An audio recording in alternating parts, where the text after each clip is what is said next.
I denne video tænker jeg, at vi skulle kigge nærmere på mit home trainer setup. Jeg synes, at godt home trainer setup betyder ekstremt meget, og det skal være noget, man godt kan lide at køre på. Fordi hvis man ikke har det, så får man det bare ikke gjort. Jeg kørte førhen på en gammel Tax trainer, som ikke var en smart trainer, men bare sådan en ruller. Det var sådan set egentlig okay de første par gange, jeg kørte på den, og kunne egentlig få kørt nogle kilometer på den. Men jeg blev egentlig ret hurtigt træt af den, og jeg synes, det der med en konstant modstand, der hele tiden var, det var bare ikke sjovt. Og du kunne ikke køre Swift på en ordentlig måde, fordi du fik ikke den der modstand. Derfor gik der ikke lang tid før jeg opgraderede til en smart trainer. Den trainer jeg købte, og den jeg stadig kører med, det er en Wahoo Kickr Core 2. Den har jeg haft i lidt over et år nu, og har været rigtig glad for den i al den tid. Der har aldrig rigtig været nogen problemer med den. Og så synes jeg, at den giver en ekstremt god følelse i forhold til at køre udenfor. Og så kan man bare slet ikke sammenligne den følelse, den giver i forhold til, hvad den gamle Tax den gjorde. Fordi at det her, det er en helt verden til forskel. Det gør det bare noget sjovere at skulle sidde på home traineren. Det er i forvejen ikke det sjoveste, men det hjælper i hvert fald på det. Jeg står inde i et lidt andet rum, end hvad jeg plejer at filme, når det er, at jeg filmer på home traineren. Og det gør jeg, fordi jeg har valgt at rykke home traineren indenfor, frem for at den skal stå uden en Next, hvor den har stået før. Og det har jeg simpelthen af den årsag, at der har været så koldt udenfor, at der bliver så hundekoldt ude i det skur, at det næsten er umuligt at komme ud og træne, fordi der stadig er minusgrader derude. Som jeg nok har nævnt før, så kører jeg med Swift som platform, jeg kører på. Man kan selvfølgelig køre med en hel masse andre platforme til den her home trainer, men jeg kører med Swift, og det gør jeg primært, fordi jeg har en Swift Cog. Og den her Swift Cog er ligesom noget, du sætter på, i stedet for at skulle tage en helt ny kassette og smide på. Og det har jeg valgt at gøre den for årsag, at jeg enten skulle til at købe en ny kassette, eller skulle jeg smide den, jeg har på min cykel over på, og så ville det bare give slid på den. Så derfor så har jeg bare valgt at købe en Swift Cog, hvor jeg bare skifter gear virtuelt. Og det fungerer egentlig bare super godt. Og sammen med den her Swift Cog, så har jeg valgt at købe sådan et par Swift Ride Controller, mener jeg de hedder. Men det er altså bare et par controller, som man sætter på styret, som kan passe på alle styr. Og så skifter du egentlig bare gear på dem. Og det fungerer super godt, så det føles lidt ligesom at køre med elektroniske gear uden for os. Jeg har før tænkt på, at man skulle have den her Swift Ride, som egentlig bare er et rammesæt, man sætter på. Og så har du ligesom et fast setup. Men lige nu der kører jeg egentlig bare med min egen cykel på selve home traineren, og så er jeg egentlig bare for vasten en gang imellem selv, når den står på home traineren, så at man ligesom kan forebygge den her slid, der kommer ved at man kører på home traineren. Og så er det bare super simpelt at smide cyklen på home traineren nu, også når man har den her Swift Cog. Så det er egentlig bare på hjulet af, så bare smide den på, og så er du egentlig klar til at køre. Så jeg tænker, at vi egentlig lige kan få smidt cyklen på home traineren, og så kan vi hoppe på en lille tur, fordi jeg skal på en tur i dag. Så er cyklen kommet på home traineren. Det var egentlig meget simpelt. Nu skal jeg bare lige have skiftet tøj, fyldt nogle dunker op, og så vil jeg hoppe på home traineren. Så er vi kommet til cykeltøjet og har fået sat home traineren op. Lige nu der er den egentlig bare sat op meget simpelt.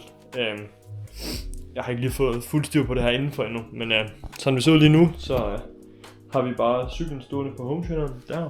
Så har jeg computer med Swift herovre, og så har jeg bare en computer med noget, jeg kan se blandt YouTube eller den på imens. Fordi når jeg ikke skal køre nogen intervaller eller noget, så ser jeg gerne noget imens. Hvis jeg skal køre intervaller, så kigger jeg egentlig kun Swift med noget musik i ørerne. Men når jeg bare skal ligge og køre stille og roligt, så kan jeg godt lide at se den imens. Så nu vil jeg lige hoppe på cyklen, og så vil jeg bare begynde at rulle lidt.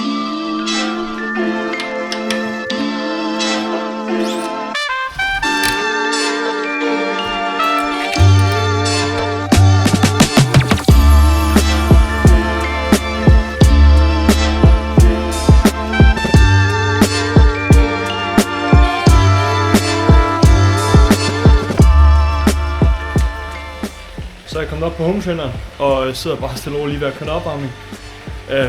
Der roder lidt herovre, fordi jeg er ved at også få pakket lidt til ski. Men ellers så ser det sådan her ud. Swiften kørende. Er i gang med at se noget herovre.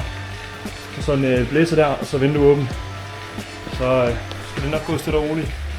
Jeg kan mærke, at jeg har det varmt allerede efter sådan en kort tid.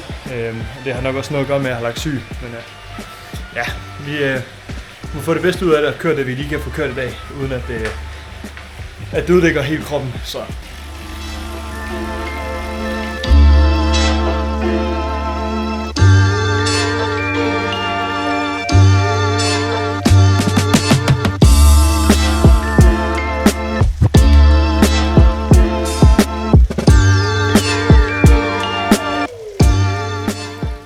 Jeg tænker, jeg kunne lige prøve at vise de her gearskifter her. Og det fungerer egentlig bare på den måde, at man har sine normale gearskifter her.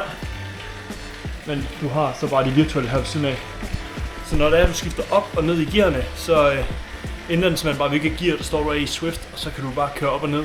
Så har jeg fået kørt 2 timer på home traineren. Det har egentlig været okay herinde for os.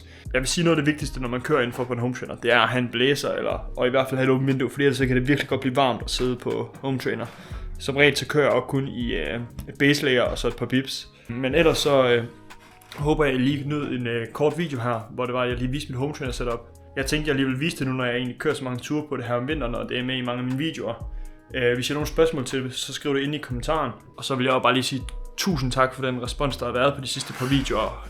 Det betyder ekstremt meget. Jeg håber på at kunne komme ud med endnu flere videoer, selvom jeg synes, det er lidt svært her om vinteren at finde på, hvad man lige skal lave, fordi at jeg venter på, at det bliver bedre, eller jeg skal på nogle forskellige rejser med cyklen. Og så må I endelig skrive i kommentaren, hvis I gerne vil se en video med, hvorfor noget udstyr jeg ellers bruger på cyklen, især når jeg kører min udenfor ture, da jeg har det forskelligt. Og så vil det betyde ekstremt meget for mig, hvis I vil gå ned og trykke abonner. Det er en kæmpe motivation for mig, når folk gør det, og det betyder ekstremt meget. Og ellers så ses vi bare i den næste video.